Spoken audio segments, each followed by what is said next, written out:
fashion, and investment opportunities. Whether you're looking to discover the future of real estate, explore Nigeria's culinary masterpieces, or get immersed in an electric Afrobeat performance, this is the event of the year. You can also join us for a film festival, cultural dance spectacles, and the recognition awards. Don't miss out on the business opportunities and cultural experiences waiting for you.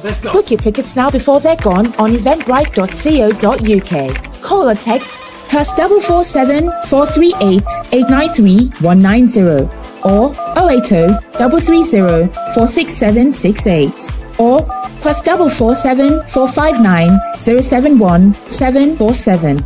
Visit our website superiorradioandtelevision.com. Nigeria Week London 2025, celebrating the best of Nigeria, is partnered with Civil Society, scaling up nutrition in Nigeria. All right, those Rise and Shine Nigeria SRTV live streaming from Asaba this morning. And of course, briefly, London will be joining Abuja, expectedly though, much later. Nothing to ponder much, but still, the discussion that's on every lip of every Nigerian in the last couple of months, especially in the last 6 months, has been the lack of governance and the lack of interest by politicians to govern. Instead, the aspirations and desire are looking towards re-election and, of course, consolidation for 2027. Over time, equally, we've come to see a movement, I call it a movement of political bigwigs from one party, from their party where they got the platform, the ticket to represent their constituencies, to the ruling APC. It's all about interest. That's what they talk about, politics. Politics is something that truly is not a reflection of the democratic expectations of Nigerians, of course, and that is what we are facing today. Our politicians have thrown away the ethics and ethos of political engineering to put afloat an ideology that is totally of selfish interest and, of course, not truly of the people. On that note, we're looking at a trajectory of political emancipation and over time, and where we have found ourselves today. It's a transformation process that has seen political transformation in the Third Republic and to the Fourth Republic, from the Second Republic to the Third Republic and now to the Fourth Republic. On today's discussion, I've brought one very eloquent, I call him a moving encyclopedia, because of his capacity to juxtapose dates and make references that can be verified, and of course to bring forth a political ideology that reminds me of our founding fathers. He was a member of the Midwest State Executive Council, if I'm not mistaken, in the First Republic, and of course is a teacher. He's never retired, or rather, let me call him a lecturer. He's an advocate of the masses. That's what I call him. I call him an advocate of the masses, of the downtrodden, of the so-called societal misfits or misled, as the case to me would be. I'm talking about none other person than Chief Chris Biose. You're welcome to Arise and Shine on SRT. Thank you very much indeed. Thank you. Yes, always a pleasure having you. The last time we had you on this program, you took us back to post the 20th century, post 19th century. I must tell you, brought history back to reality. Now, today I want us to continue on that, and we're going to be looking because we're leading somewhere. We want to lead our listeners somewhere. We're going to be looking at an observation of a democracy we lost that could have transformed Nigeria. I'm talking about the 1993 election. In 1993, two political parties, the SDP and the NRC, were given to Nigerians. They had structures, they had followership. The SDP presented two candidates, Muslim ticket, in the person of Chief MKO Abiola and, of course, Alhaji Babagana Kingibe for vice presidential slot. He is from Borno State. Abiola is from Abeokuta in Ogun State. And, of course, the NRC brought forward Ibrahim Tofa. Yes, Tofa, I can't remember the name of the vice presidential candidate now. And the election was adjudged both locally and internationally to be the freest and fairest of elections. Nigerians did not vote out of religious affiliations. We voted out of conscience and out of concern for a transformation. But then the government in power annulled that election. Can you give us an overview of what happened? Because you are a political player and, of course, a historian of what happened pre, during, and post June 12th. Thank you very much indeed. June 12th is very important in Nigerian. In fact, it marked a watershed in Nigerian history because in the process of transition from military to civilian rule, it was the most remarkable event. It was remarkable in many respects. Number one, the military junta led by General Ibrahim Babangida established two political parties, like you mentioned. And there was an attempt to structure these political parties in an ideologically structured manner. For instance, the SDP was believed to be a little to the left, while according to Babangida, and NRC a little to the right. Now, from the political point of view, leftist political parties are those that pay much attention in the use of public resources for upliftment of the underprivileged classes in society, while righteous societies are those that are oriented to preservation of the status quo, whatever that status quo might be in society. So it was an attempt to create two ideologically positioned political parties. But I think that the major point or the major influence that led to the result of the election might not have been the ideology, but the personalities and campaign promises of the two candidates, namely Abiola of the SDP and Tofa of the NRC. And particularly because prior to the election, Abiola had long been recognized as a philanthropist who was well loved across board in Nigeria. But I think the election that brought in that Abiola won had been analyzed sufficiently. There is an aspect of that event that has not been sufficiently analyzed, or that the Nigerian public is not aware of. That is, why did Babangida annul such a free and fair election? Exactly, and that's what Nigerians want to know. That's what Nigerians want to know. The reasons, the ostensible reasons provided that particularly during his last autobiography, that was because some soldiers were pressuring him and so on.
This is not air conditioned.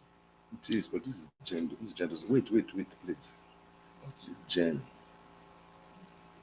No, I can't go on air without telling me. This Jen cannot. It's asking if this place is not air conditioned.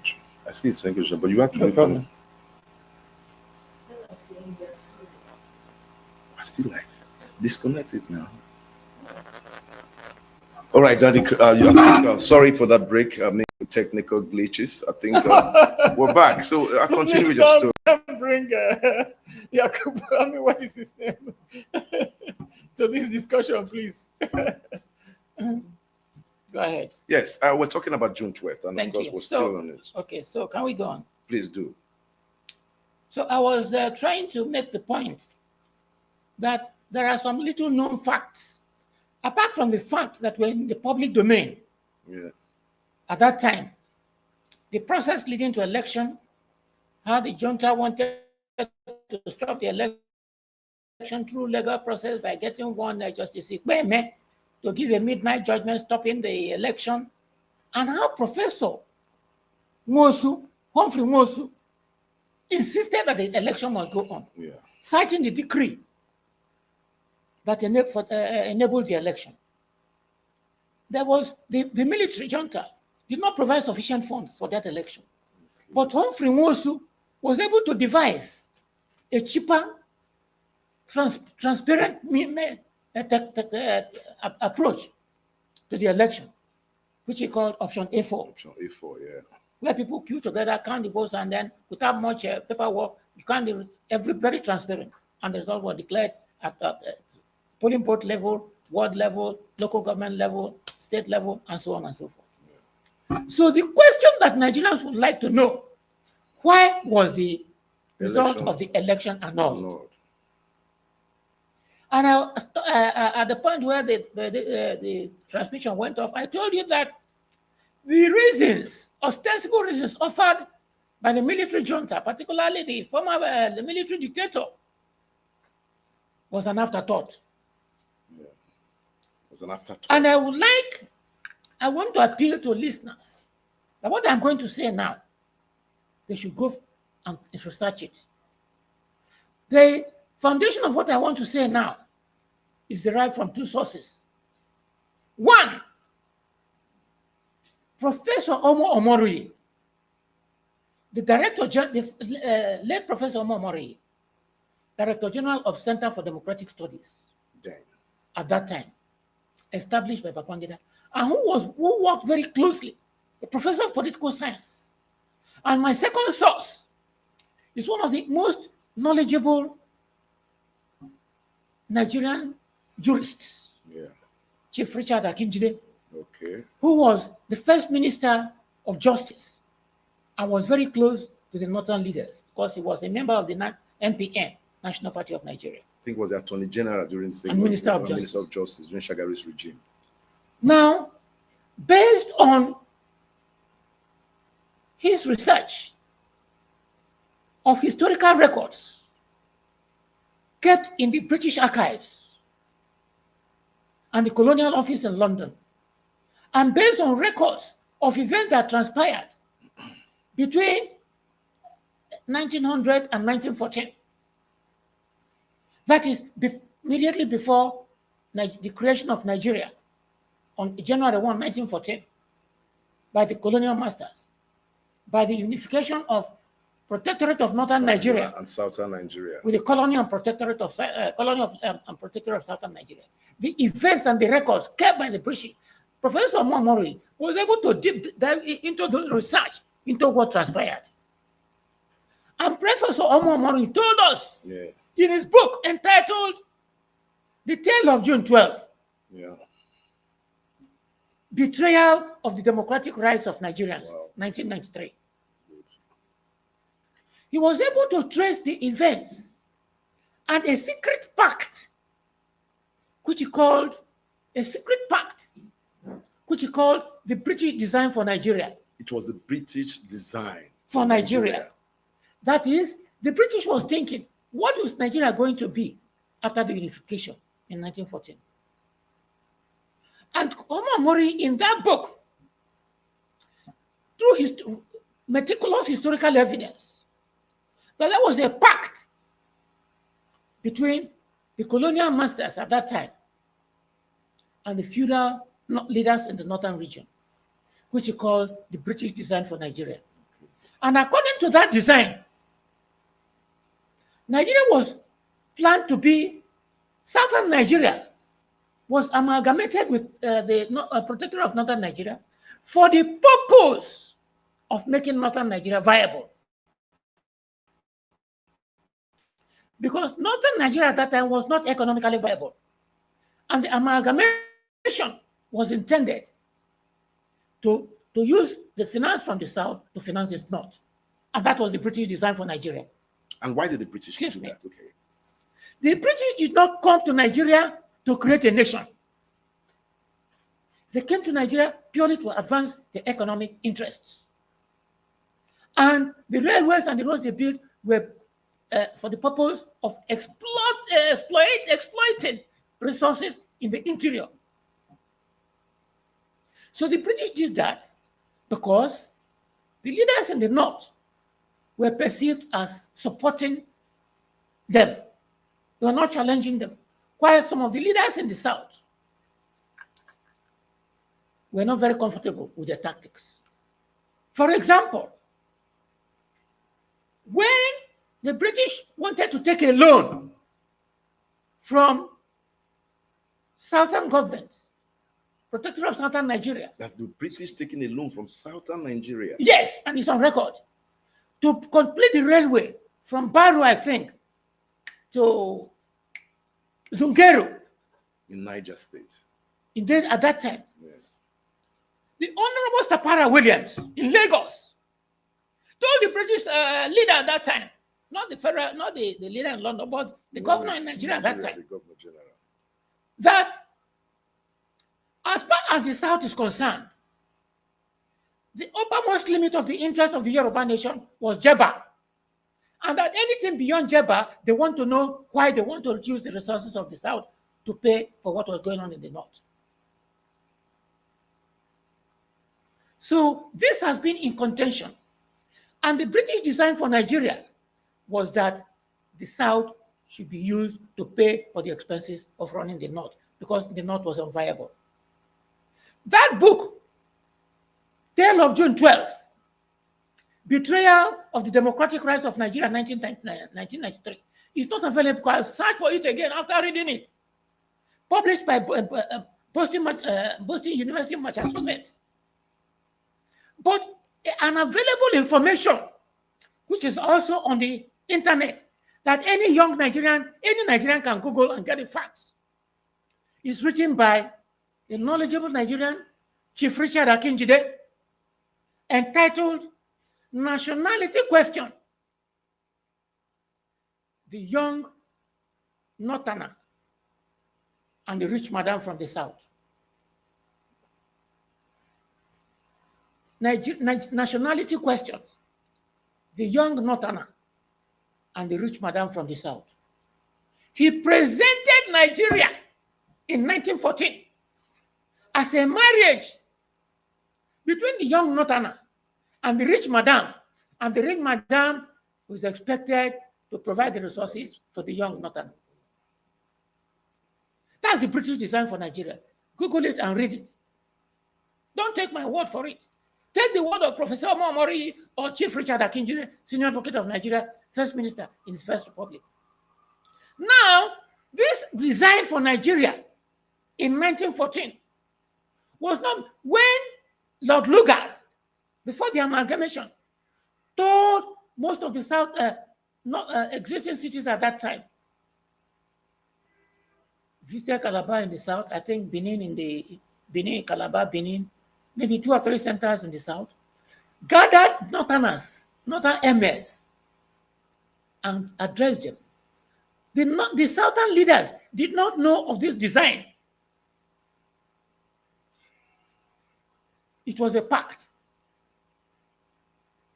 They did not, no Southern leader knew of the reason for the amalgamation, but Northern leaders knew of the reason for the amalgamation and the condition precedent for the amalgamation. Quite an interesting one, because we're looking. Excuse me. Okay. at various junctures in Nigerian history, whenever there is an attempt or there is a seeming direction of changing that design, there was always a protest. For example, when Antonio Naharo moved the motion for self-government in the Federal House of Representatives in Lagos on March 31, 1953, I think, the leader of the Northern People Congress at that time, Sir Ahmadu Bello, the mistake of 1914 had come to light. Yeah. That was what he said. Many people don't understand the meaning of words. What is the mistake of 1914? The mistake of 1914 was Northern leaders did not want to be part of Nigeria. Northern leaders did not want to be, or they wanted to be. Did not want. Okay, they were coerced by the. They were not coerced. They had to be offered some advantages before they could agree. Okay, that was what. Excuse me. Yeah. And the other opportunity that presented itself was the 1993 election. The election was annulled, not for the reason given by Babangida, but to preserve the British design for Nigeria. Okay, quite an expose. To preserve the British design for Nigeria. Not the excuse being given. I think I know what I am hearing today because. And please go and check Chief Richard Akinjide, the nationality question, the young Northerner and the rich madam from the South, published in the Vanguard, is online. You get a fuller story. You get the story of one, why Nigeria? Why was Nigeria created? Nigeria was not created for the purpose of building a great black African nation. It was created to address economic desires of the British. And the amalgamation was intended to solve some of the developmental problems they were having, because the British did not want to spend their own money, British taxpayers' money, to run a colonial country. Okay. And this was debated in the British House of Commons, and it is on the record. I've forgotten the name of the Lord Chancellor at that time, who proposed that the South must pay for the expenses of running the North. That any other option was calamitous, financially calamitous for the colonial masters. Like serious, quite interesting. And so okay, that was why the election was annulled. There was no other reason. Thank you. Thank you very much. You've had a very from our well of literature, and history, because this is a combination of history and literature. We have lost it in this country. Chris Biose has come out to bring, to show us how the past conceptualization of Nigeria was put together by the British colonialists, not for the benefit of Nigeria, as the case may be. That was bettered by two strangers, the Northern Protectorate and the Southern Protectorate, but for the benefit of the British in actualization of their own selfish interests. And it went on further to tell us that 1993, the reasons being adduced are not entirely the reason. That the reason is that it's all about the British interests. British design, not British. No, British design. British had gone to maintain. British had gone long ago. Yeah. To maintain the design. The beneficiaries of that arrangement wanted to maintain it. The beneficiaries of that arrangement. Indigenous beneficiaries of the arrangement made by the British. What could have been if the election had not been annulled?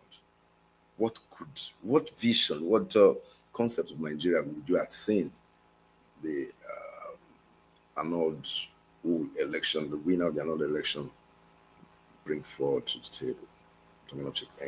Number one. And the ideology of the two political parties then. Thank you very much. Number one, it would have brought a more acceptable end to military dictatorship in Nigeria. Because most of the clocks in the wheel of Nigerian progress arose after 1993. Yeah, exactly. For example, if the election had held, if the election had stayed, there would have been no Abacha. Exactly. Definitely. I don't know, most Nigerian youths should go and read the book by Colonel Fadile on his 9 lives, the atrocities of the military, whereby an establishment that is established to serve the people specializes in torture of his own group, of his own members. Remember that some of these people who committed this are still here. Of course, they're still in power. Not necessarily in power, they are here and influencing the direction of change. So Nigeria would have grown in a more humane direction. And democracy would have been consolidated. The rule of law would have been consolidated. And Abiola's policy that were humanistic and people-oriented and designed to improve the lot of the masses, with his farewell to poverty, would have led to the birth of a new Nigeria. I was a member of the SDP. We're going to come back. Let's take a break because messages are coming interestingly that people are getting to really enjoy this. Let's take a short break, and when we come back, we'll dwell more on June 12th before we go into the ADC issue. Thank you. Nigeria Week London 2025. It's time to celebrate the pulse of Africa's most exciting nation. It's coming to Hippodrome Theatre from July 24th to 26, 2025, showcasing the best in Nigerian arts, music, fashion, and investment opportunities. Whether you're looking to discover the future of real estate, explore Nigeria's culinary masterpieces, or get immersed in an electric Afrobeat performance, this is the event of the year. You can also join us for a film festival, cultural dance spectacles, and recognition awards. Don't miss out on the business opportunities and cultural experiences waiting for you. Book your tickets now before they're gone on eventbrite.co.uk. Call or text +447 438 893 190 or 080 330 46768 or +447 459 071 747. Visit our website superiorradioandtelevision.com. Nigeria Week London 2025, celebrating the best of Nigeria, is partnered with Civil Society, scaling up nutrition in Nigeria.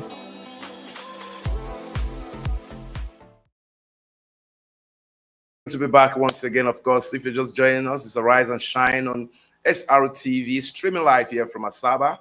And of course, we have a historian here with us, a father, a grandfather, a political bulldozer, and a political historian, a man that speaks the facts. This generation is fading away. We have very few men like him who can stand and tell the world the truism in governance and the expectations of the governed. That is a challenge that we as a people have been facing in this part of the world, Nigeria inclusive. And we're going to be looking incisively on what happened on June 12th and post-June 12th era. And he just told us before we went on the short break that Chief MKO Abiola probably had the election annulled because it was about to eradicate poverty. Do you agree? Some school of thought. Because I remember vividly in 1993, after the was it after or before the election, Abiola went at a press conference where he emphasized on the fact that it was not going to be, that he does not need the IMF or the World Bank to be lending Nigeria money when he becomes president, and that they are part of the reason we are in the situation that we are as a country. Talking about his ideology, is that Nigeria should and would be self-sustainable in terms of, because we have the natural resources and we have the human resources. And but then conspiracy theorists put forward that members of the ruling junta then, and of course, even amongst his kinsmen, did a lot of behind the scenes games that led up to the annulment. So what do you think Nigeria lost from that annulment of a very free and fair election? Thank you very much. So Nigeria lost an opportunity for proper takeoff of a new country, because Abiola was well informed. He understood most of the things that I've just told you about the genesis, about the colonial background of Nigeria, and that was why he started his campaign for reparation. He started a campaign for reparation. Yeah, that was it. Reparation, that those things that were fraudulently or violently removed from Nigeria by the colonial masters, not only the artifacts. Remember the slave trade. Millions of vibrant young people were violently seized and made to work in plantations in the Americas for almost 300 years, built the New World. So he started the reparation. And he had an ideology that would have given Nigeria a new start after the ravages of the military dictators. And I've told you the feudal forces that stopped him. Those are the feudal forces. And if Nigeria, even today,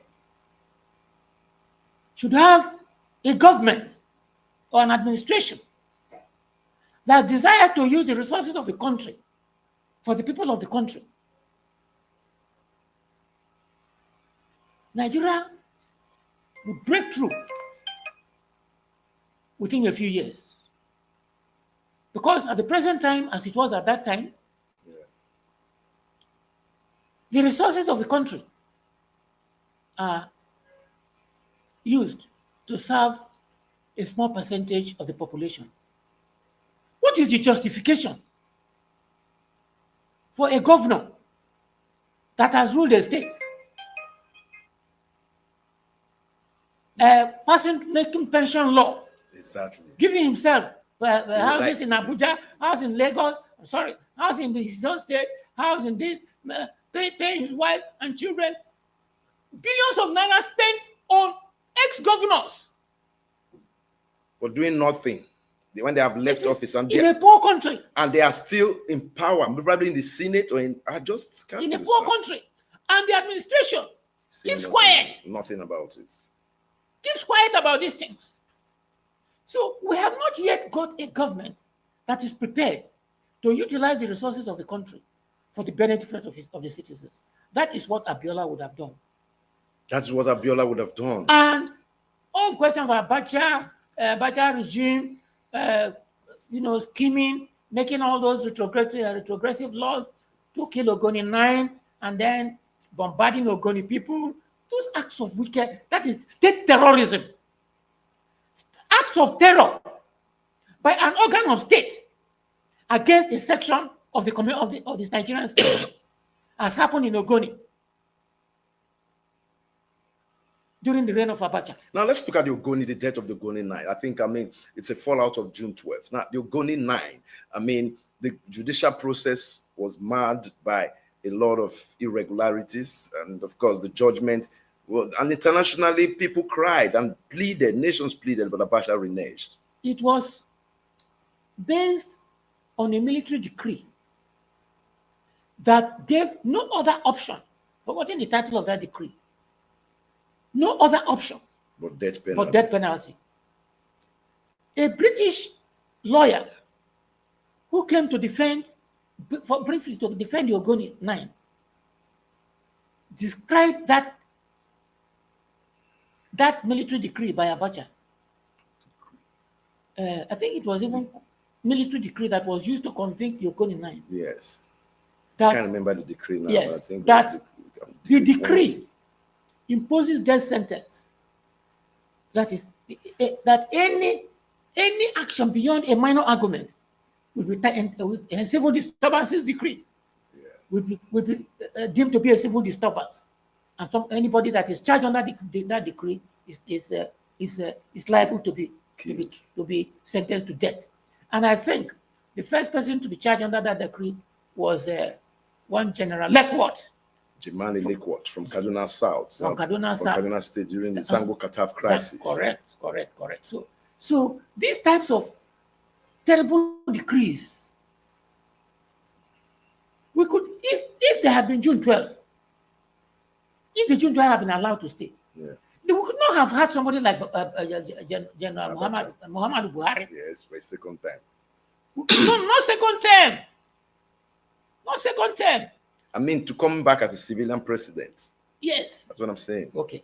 So to come back as a civilian president, there would have been continuous consolidation of democracy. And what we lack in Nigeria is absence of rule of law. That is it. It's a major problem. And remember that it was like I didn't know whether I mentioned it to you the other time.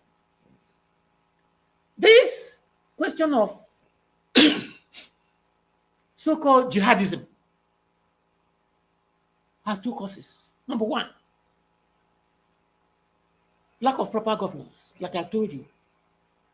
If the people, if the youth, your children of the country are having good education, like we started in the old Western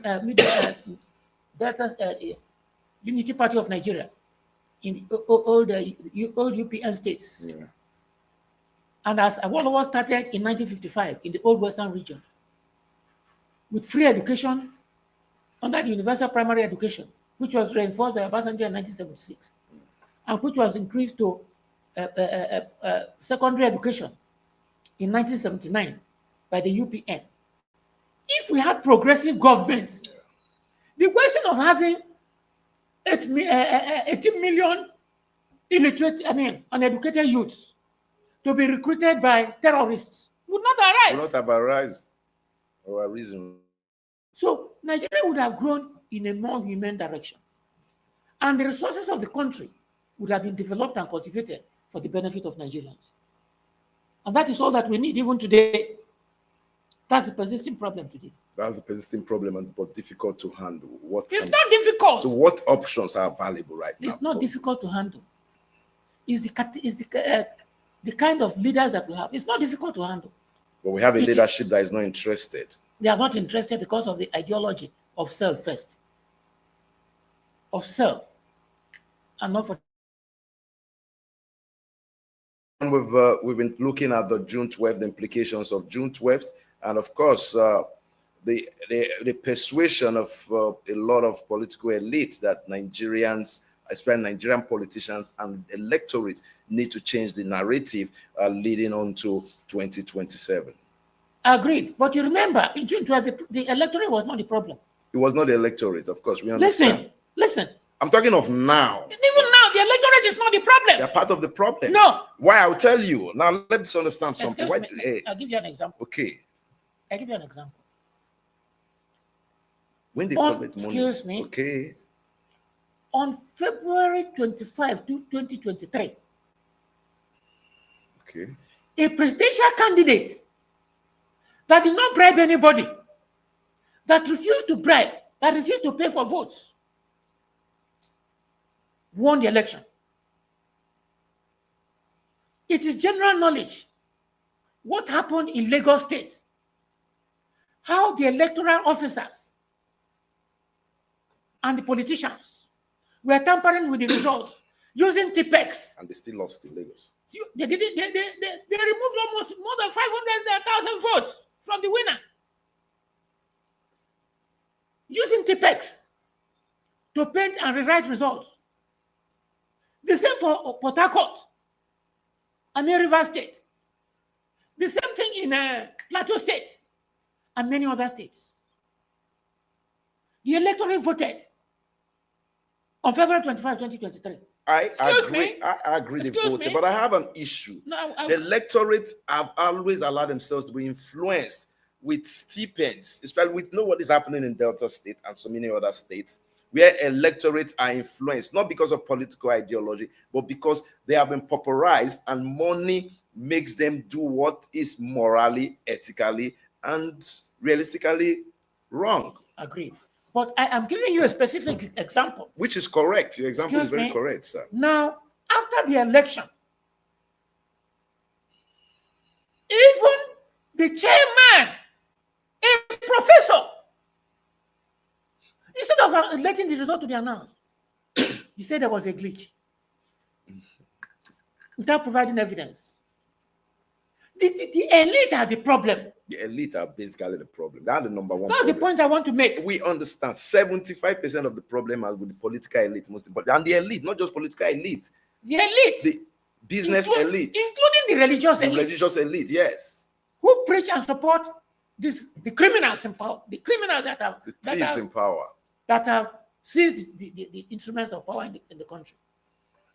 So I agree with you to the extent that the electorate need to be educated to try, which is at times hard, to try to resist these corrupt politicians. But I am telling you that the problem of the country is the Nigerian elite. Yes, the Nigerian elite being the problem of the country. That is not a lie from the reality that's on ground. But of course, and at the apex is the political elite, and the thing flows down. yeah, quite unfortunate. And that is the Nigeria we are in today. Moving forward, we have seen the coalition come out after a lot of months of dilly-dallying, consultations, and of course, understanding and compromises.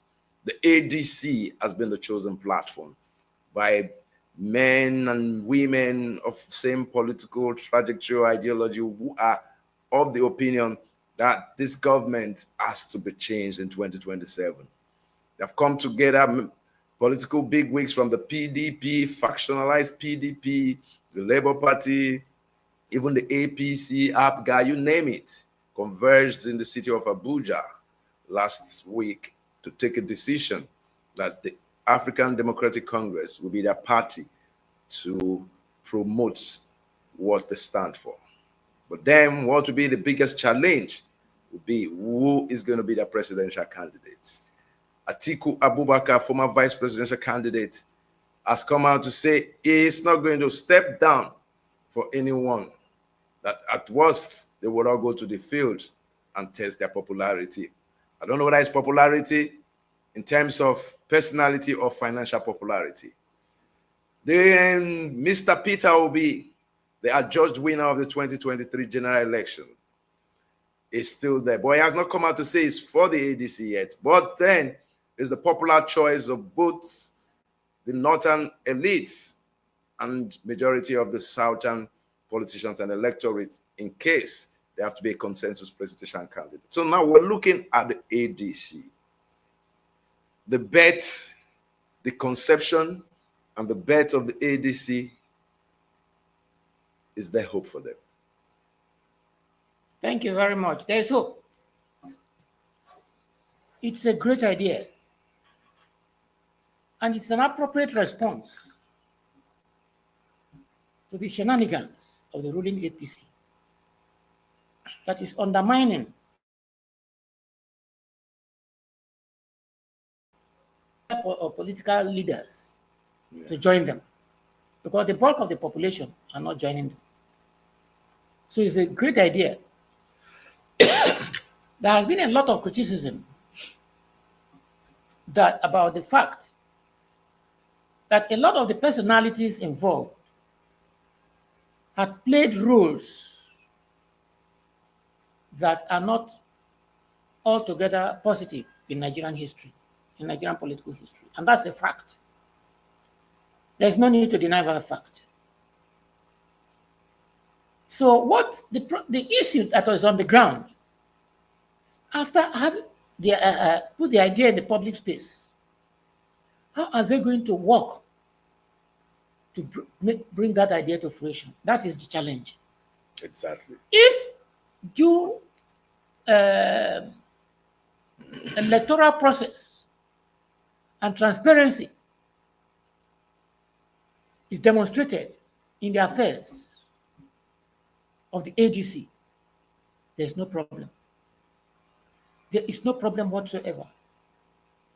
The ADC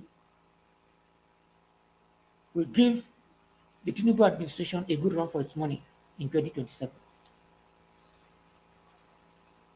So the success of the ADC hinges on the ability of the leaders to play by the rules. Nobody is afraid of democratic process, democratic due process of congresses. What people, majority of patriotic citizens, including the obedience, are uncomfortable with is the antecedents, the historical antecedents, the political of one of the principal characters in the coalition, in his infinite capacity to buy the electorate. Because during the last PDP presidential nomination process, national convention,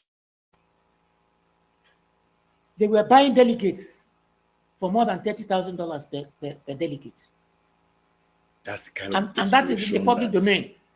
It is in the public. public domain because some of the people they bought openly confessed that they bought them. And some of those that were very patriotic, and I wrote it in one of my books, went home and shared the money that this is election money that they gave us in the convention. They shared for their followers. So it is not something secret. What is bothersome here is that there are electoral laws that are not being enforced. Force, rather. The security services are there. They will pretend that they are not seeing these things. They've been compromised as well. Don't you think so? They are. I don't know. You don't know, but I think so. It is bothersome. So if the gentlemen are prepared to play by the rules, it's a positive development and deserve every support by patriotic Nigerians. Deserving every support by patriotic Nigerians. Quite an interesting one, I tell you. Arise and Shine this morning, full with content and, of course, a good guest in the studio. Let's take a break shortly. We'll be back once again. Call it a water break in the studio. Nigeria Week London 2025. It's time to celebrate the pulse of Africa's most exciting nation. It's coming to Hippodrome Theatre from July 24th to 26, 2025, showcasing the best in Nigerian arts, music, fashion, and investment opportunities. Whether you're looking to discover the future of real estate, explore Nigeria's culinary masterpieces, or get immersed in an electric Afrobeat performance, this is the event of the year. You can also join us for a film festival, cultural dance spectacles, and the recognition awards. Don't miss out on the business opportunities and cultural experiences waiting for you.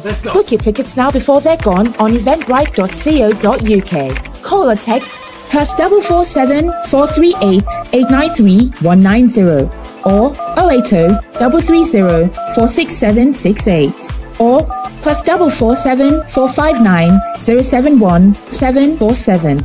Visit our website superiorradioandtelevision.com. Nigeria Week London 2025, celebrating the best of Nigeria, is partnered with Civil Society, scaling up nutrition in Nigeria. Looking for a home away from home in Abuja? Look no further than SRTV Shortlet Apartments. Our fully furnished apartments offers everything you need for a comfortable and relaxing stay. Unwind in spacious rooms with exquisite ambience. Cook delicious meals in our well-equipped kitchen and relax in our comfortable sitting rooms watching your favorite shows. And guess what? 247 Wi-Fi available. But that's not all. SRTV goes extra mile by providing a car to take you around town during your stay. No need to worry about navigating public transportation or hailing taxis. Explore Abuja at your own pace. Book your SRTV Shortlet apartment today and experience the perfect blend of comfort and convenience. You can reach us by calling this number 070-6237-9915 or 08070827331. All right, it's good to be back again. Thank you if you're watching us and listening to us wherever you are in the world. Today is a very great day, and of course, I've had a bit wonderful guest in the studio, a historian, Chief Chris Biose, who is really bringing us into perspective towards understanding our political trajectory over time. And I'm quite impressed with all that is said and done in relation to making us aware of our political system and how it relates to the past. Thank you very much for coming on the program. Thank Chief, you very once much again. indeed. Thank It's you. always a delight having you. But now we're looking at the coalition, the ADC, their chances. And do you think that the ruling party, the APC, would allow the ADC, because now they have said they're not going to register any political parties. Do you think there will be that freedom of political expression? Because the way we are looking at the APC government presently as constituted and the policies and of course their mouthpieces, it's like it's going to be war, political war, not war of killing each other. I mean political war. What's your take on what should Nigerians expect? Thank you very much indeed. Nigerians should expect a period of real political activism. Real political activism. Real political activism. I think that it will be a continuation of what the Nigerian youth did just before in the run-up to the 2023 presidential election. Okay. That's Nigerian youth engaged in self-mobilization. Very interesting. I really, yes, I was part of this. Engaged in self-mobilization at various levels because there was no Labour Party structure At that time. to empower them in terms of material resources. So this was unprecedented. Not only the youths, even adults. I saw old women crippled. Unprecedented. Unprecedented indeed. And this is the momentum that must be rekindled. Surely. And I think that it will be easier to rekindle this momentum because the present government has demonstrated total lack of capacity to uplift the Nigerian masses from the very poor economic, social, in fact, from the doldrums, economic doldrums to which they have been put. Yeah. In fact, the government has worsened their situation because it is generally recognized that the situation in Nigeria today, in terms of socio-economic indices, poverty, educational status, life expectancy,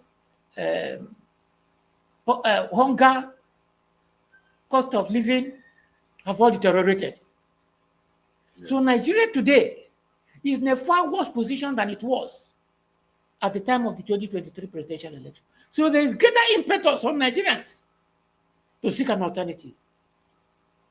And the ADC provides that alternative. But like I said, it is not a given. It depends on how the ADC plays its card and presents a candidate that is acceptable to the Nigerian masses. That is the litmus test. And that's going to be a very, very big litmus test for the ADC, considering the fact that Nigeria kind of... In fact, if the ADC could present a candidate that is acceptable to Nigerians, it would be a landslide. Because look at the dissatisfaction in the northern parts of the country, exactly, which was not there in 2023. I was told that during the last religious celebrations, commoners were pasting the picture of their preferred candidate on their teacups. Wow. To show support. So it's going to be a landslide. If they project the right candidate. And then we cannot expect any change of behavior on the part of the ruling party in terms of trying to sabotage the political will of Nigerians. Therefore, I've said it somewhere else,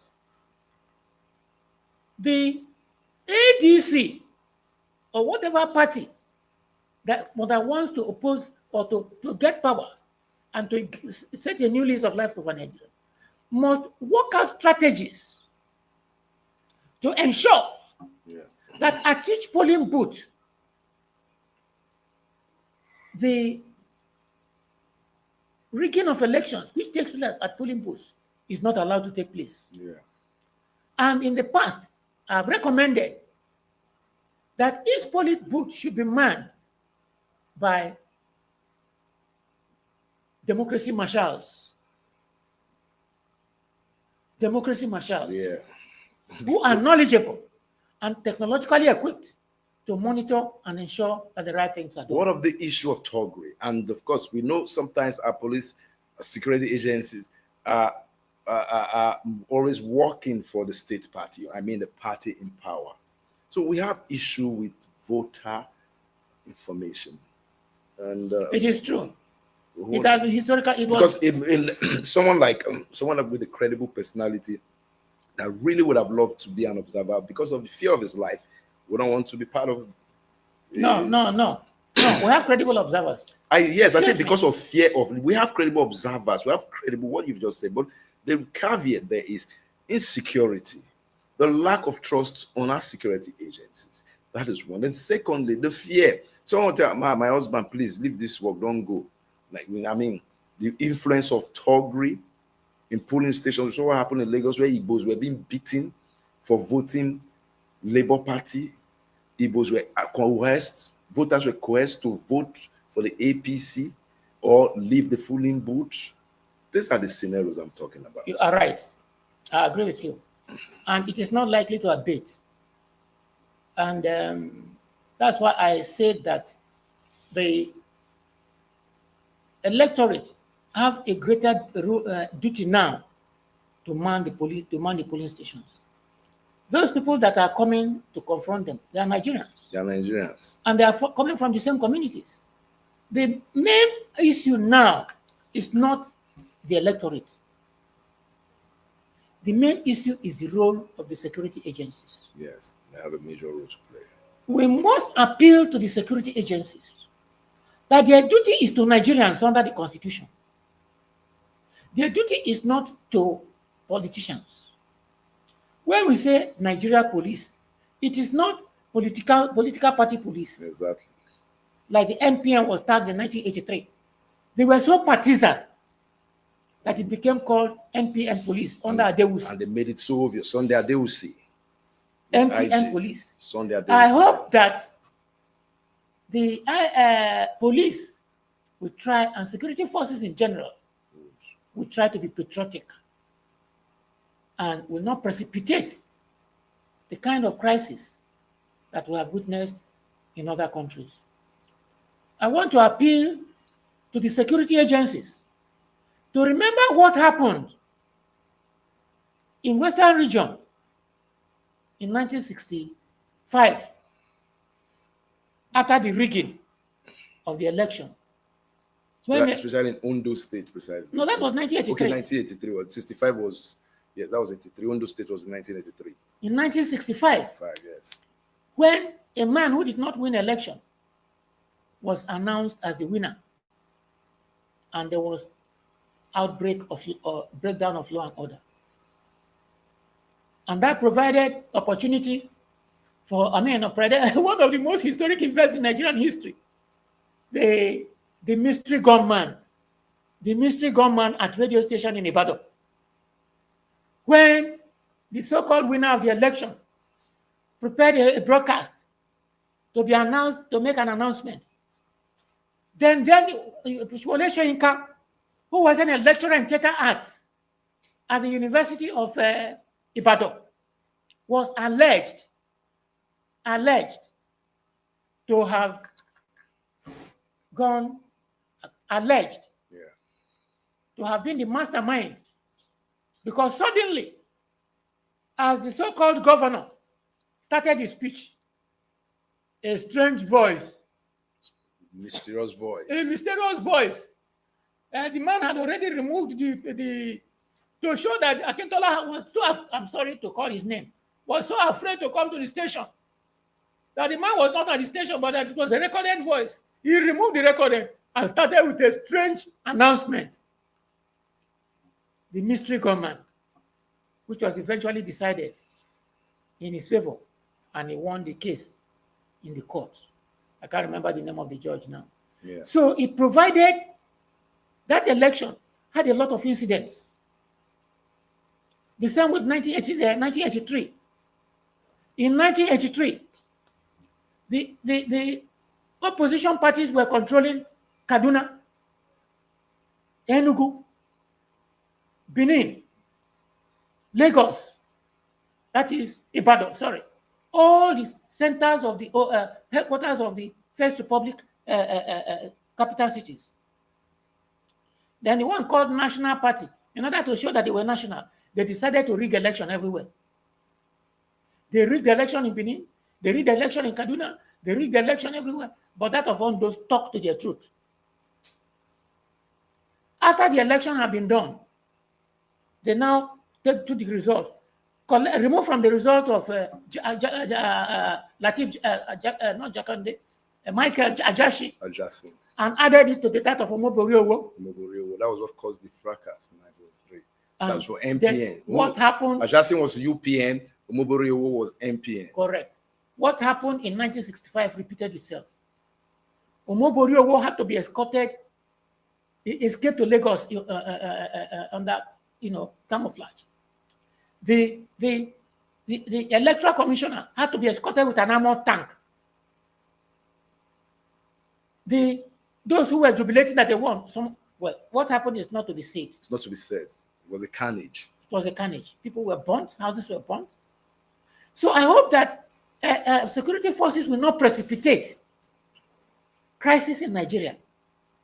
I am begging them to allow elections to be held. That is my appeal on this occasion. Yes, that's the appeal on this occasion. Allowing elections to be held, the security forces. And of course, that is what is expected of everybody. But now let's look at the papers for today. Okay, thank you. Yes, we're going to be starting with the headline the Vanguard is carrying today. The Vanguard, and it came out with a very sensitive headline. And they said, 2027, don't underestimate Tinubu, Ribadu wants opposition.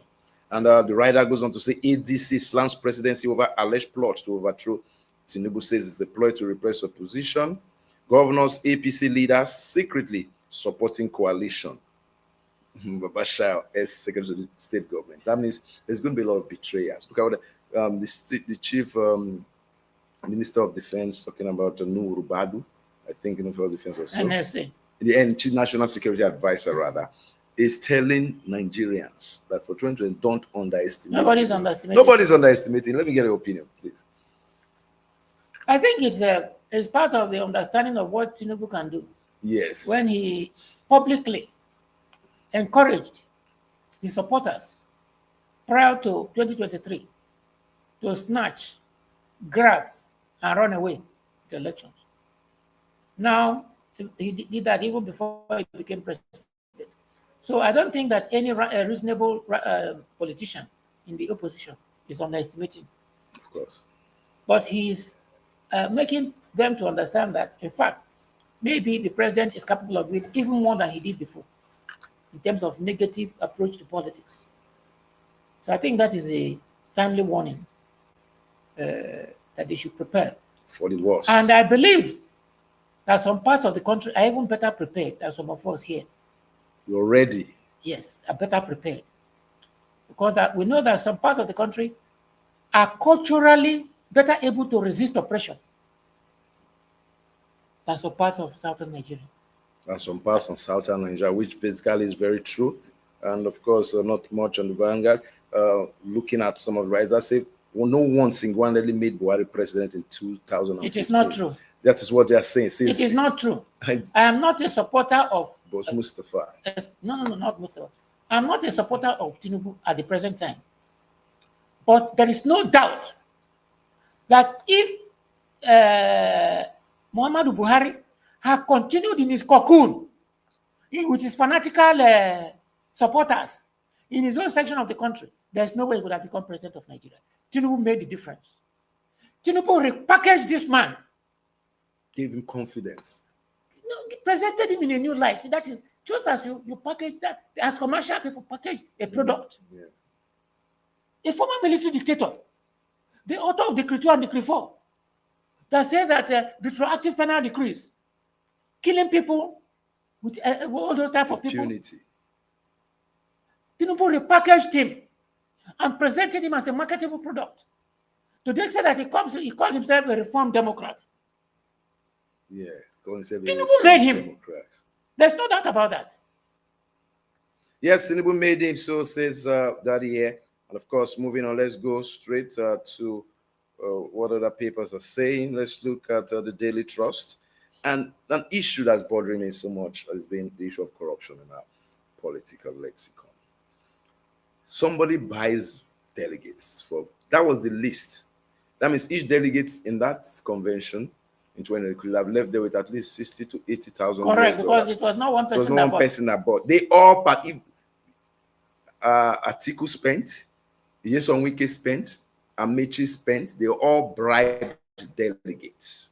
I'm mentioning their names. They all bribed delegates, and it's a clear indication of where our policy. Now, when you bribe with so much money, and they put the fees for collation of forms at such an exorbitant price, becomes a problem.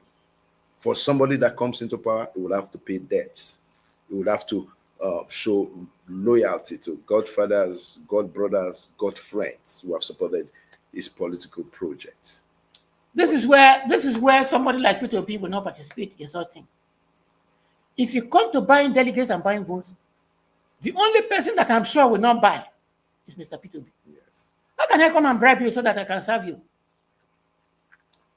Strange. So if they resort to buying, the game is over. There's no way that system can work for the benefit of Nigerians. People must be allowed to vote of their own free volition. And that is why I talked about Congress, party Congress that is free, fair, conducted at ward level, local government level, state level, before you have delegates for the national convention of the party. Quite an interesting one, but we found hiccups in some of our Congress because from what we've come to understand, this generation of politicians is politics of godfatherism and imposition or selection, as the case may be. Does that all go away for our politics? It doesn't. But that's what is happening. That's what is happening. And that is why we are saying that if ADC pursues the methods of the PDP and APC, then there is no difference between them. They must show that they are different in their operational procedures. They must show that they are different in our operational, procedures. Okay, still on the Daily Trust, to say, Boss Mustafa goes on to say in the writer there, he said Tinubu didn't make Buhari president. I've already addressed that. You've already addressed that. Correct. And of course, the Plateau crisis. Let's look at the crisis in Plateau and Benue State. And of course, the panel invites Mufwang, the two governors of both states, to come to a security conference. The National Assembly is a total letdown. Completely. In this regard. The killings in Benue and Plateau State started more than 15 years. It started during the time of President Yaradua. No. Yeah, that is the jihadist Obasanjo. Yeah, Obasanjo. The killings. And the source is quite definite. It has been identified. Anybody calling it farmers' headers clash is giving a false narrative to divert the issue. There is a definite attempt by an ethnic militia to wipe out population in some areas in order to take over the land. Pure and simple. And it requires a definite, when Professor Wole Soyinka commented on the issue in 2018 during the time of Muhammadu Buhari, give a specific directive Simple. To the military to flush these people out. Nobody has done it. Number two, return the people in IDPs to their to their homes, so that we can have production of food. Nigeria has sufficient military to do this. Instead, President is sending soldiers to go and peacekeeping outside the country. Or not even peacekeeping outside the country is okay. To go and secure illegitimate military government in Rivers State. Exactly. When the citizens of the country are being killed, it's a shame. A very big shame. Talking about killings, Niger State is in the eye of the storm again. 13 killed as bandits attack Niger communities, and 30 gunmen neutralized in Katsina. It's a shame. Now, looking at 10 years ago, we looked at the issue of banditry, infiltration of banditry into our climate to be restricted to basically the Chad basin of Yobe and Borno states, close to the Chad region and Niger Republic and some parts of southern Cameroon. But presently, the insurgents has come to the center. Niger, Benue, Plateau, look at Katsina. I mean, it's no longer on the periphery. What has gone wrong with this? There is a difference between jihadism and banditry. Okay, please define the difference. They are confusing the issues. Yes. Jihadism is propelled by Islamist agenda. When I say Islamist, I don't mean Islam. There's a difference between Islam and Islamism. Islam is a religion. Islamism is a political ideology of expansionism. So jihadism is an Islamist ideological expansion. So jihadism is what is taking place in the Northeast. Are you hearing me? Jihadism is different from banditry. Banditry is the jihadists are seeking to take over, they are seeking to take control and establish theocratic rule in the area of their control of influence. That is the objective of the jihadists. Okay. The bandits are looking for economic survival. They are adopting the terrorist tactics of the jihadists. But their objectives are different. That is why we cannot refer to the bandits as insurgents. Because insurgency means that the terrorists have a plan to take over the government or control government of the country. Yes. So the policy recommendations for the solution of jihadism and banditry must be different. Banditry is an economic problem, rooted in economic problem, adopting the tactics of the jihadists. Jihadists is an ideological problem. It's an ideological issue. They have a worldview that they want to implement, and it's not amenable to economic solution. These distinctions must be clear, because when there is no clarity of thinking, we have problem in solution of problems. Implementation of policies. That's true. Quite unfortunate. It's been very, very wonderful having you, Chris Piose. You've been an enigma to a lot of people, and of course, a vision to the younger generation. Can you just give us, we've got about 5 minutes more, give us some insights into your expectations for 2012 and 27, and what you wish Nigerians to do holistically to help transform our democratic trajectory from where it is to where it ought to be. Thank you. Historically, Africans are authentic human beings. Authenticity of the African. The African personality is a real human being who values himself and has a view of life. And in fact, in African society and many societies in Nigeria today, the defense of the public good of the community is a cardinal virtue. And that is why those who defend the community are given traditional chieftaincy titles. Most of the traditional chieftaincy titles in traditional society are given to what we call war chiefs, chiefs that defend the community. In time of war. We must return to authenticity, to be what we are. We cultivate what we eat. In traditional African society, there is nobody is unemployed. There is nothing like unemployment. Everybody is a worker. Everybody has a farm or a market or something. We have, we laugh, we have negative references to those who have no means of livelihood. How can you imagine a father and a mother selling the destiny of their children for 5,000 naira because they want to vote? It's self-dehumanization.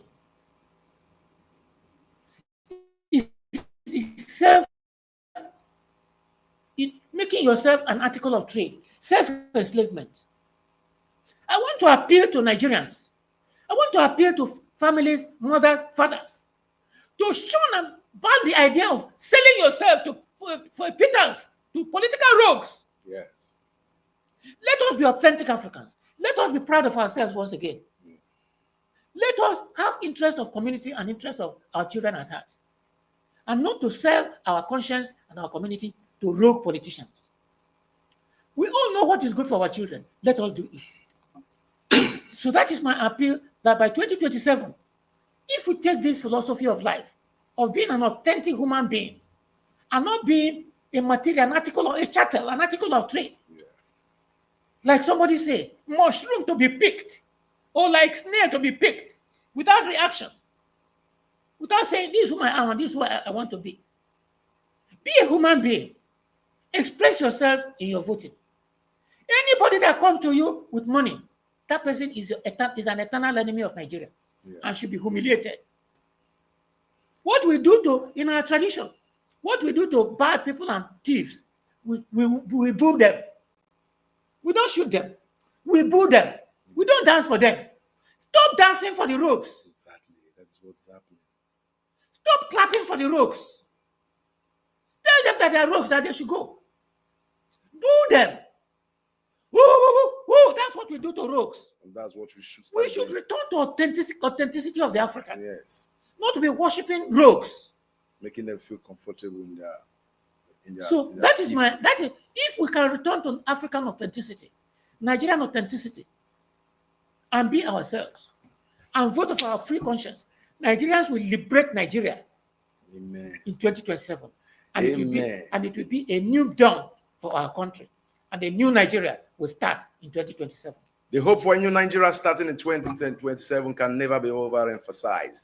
As well-spoken, well-traveled, and well-lettered, Chief Chris Biose has taken us through different generations of our political and democratic trajectory to become who we are today. Yes, 4 holes have been picked, round pegs have been put in round holes, and round pegs have been put in square holes, and square pegs in round holes, instead of square pegs in square holes and round pegs in round holes. And that is one of the problems our democracy have seen. For the electorate, we are not excused. We need to change our mentality and, of course, become more authentic in representation of an ideology that is driving us. However, Nigeria can become one again. Nigeria can become the Nigeria of our dreams again if in 2027 we do what is right. Do not allow the leaders, the political leaders, pauperize your conscience with 5,000 naira or more to sell your votes. The votes you sell today will determine the future of your children. Vote right, vote wisely, and vote with morality. Remain blessed and have a wonderful morning. I want to appreciate you, sir, for coming on the program. Always a pleasure having you. I'm sure the next time we'll come, we're going to look at the economy. Next time we'll come, we'll look at the economy. All right. And of course, viewers all over the world, all over the globe, where you're watching us from, we want to appreciate you being part of this program. We're sure you have been informed, educated, and of course, you follow through very much, and so much is in your library right now. Till we come your way again on SRTV, Arise and Shine tomorrow morning. Do stay blessed. Good morning. Thank you. Nigeria Week London 2025. It's time to celebrate the pulse of Africa's most exciting nation. It's coming to Hippodrome Theatre from July 24th to 26, 2025, showcasing the best in Nigerian arts, music, fashion, and investment opportunities. Whether you're looking to discover the future of real estate, explore Nigeria's culinary masterpieces, or get immersed in an electric Afrobeat performance, this is the event of the year. You can also join us for a film festival, cultural dance spectacles, and the recognition awards. Don't miss out on the business opportunities and cultural experiences waiting for you. Book your tickets now before they're gone on eventbrite.co.uk. Call or text +447 438 893 190 or 080 330 46768 or +447 459 071 747. Visit our website